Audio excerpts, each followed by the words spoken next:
There's a lot of emphasis on what happens next, of course, but people look at it, I think, very binary. It's either right or wrong. And for me, obviously, I don't agree with how it was conducted in Venezuela, but I do like to see the United States being more, well, actually following through on its policy of disrupting these illicit activities with the tankers. But people sort of think it's one and the same, it's not all. But very simply, aside from all of this, a lot of people, including the most requested question for you by the audience, is what happens about Greenland? What would the EU/NATO's response best strategy be? Are we going to actually see kinetic action over Greenland? I personally don't think so. How do you see it?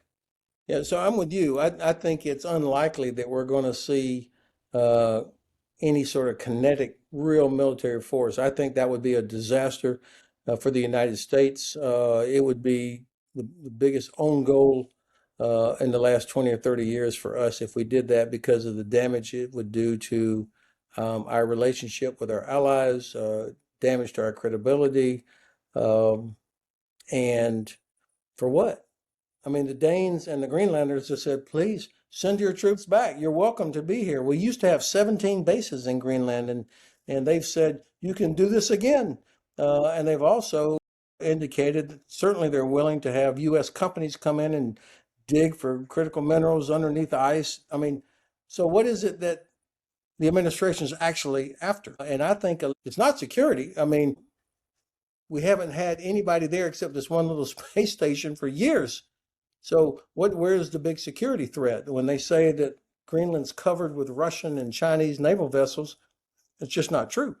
Now, as the polar ice cap continues to shrink in outlying years, there will be more activity perhaps.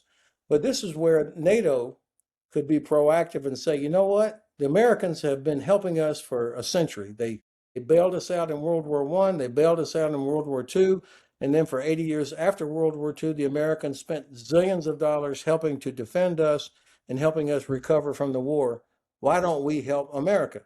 And we're going to put some more muscle on the NATO Arctic security plans. And you get Norwegian and British and Canadian and Danish Navy and Army and Air Force involved in the Arctic and say, okay, we'll if it's really security, we'll help.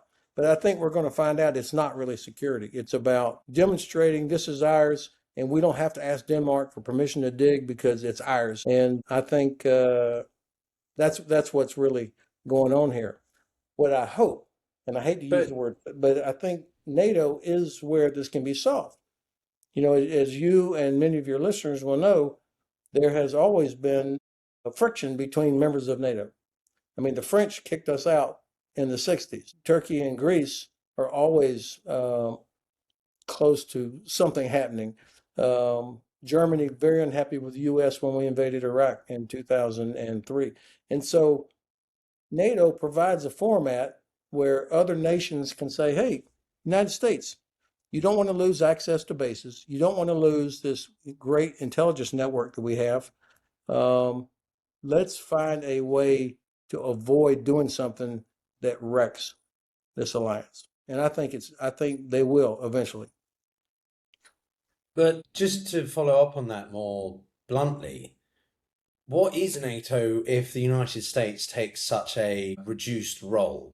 Is it not just going to become a bit of a talking hub? I obviously, having worked in the UN, in principle believe in what it stands for, but I'm still very critical of it right now because it is not following through on what it says. I mean, that's partially the way that it's constructed.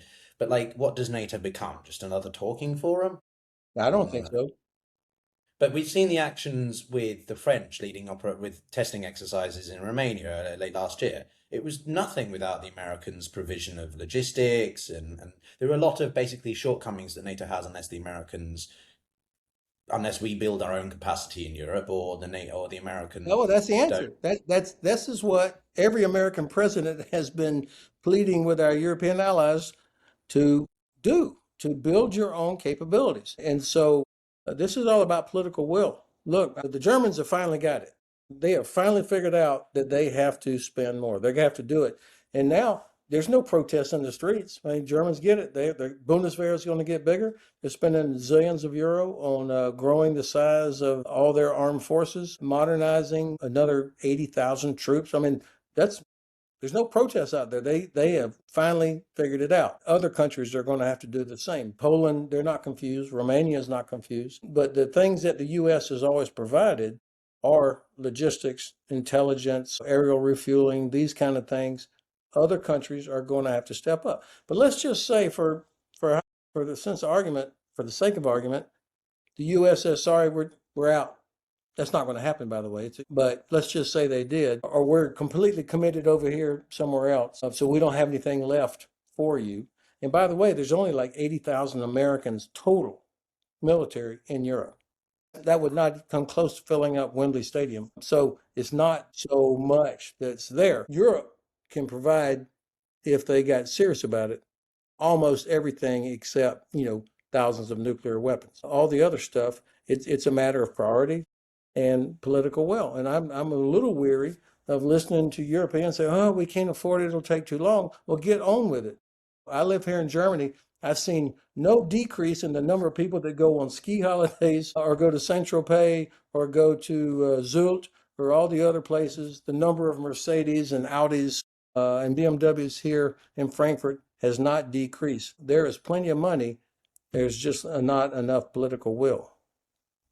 Well, I don't think you're going to see the Germans buying Citroens instead of their lovely BMWs, are you? I hope not. I hope not.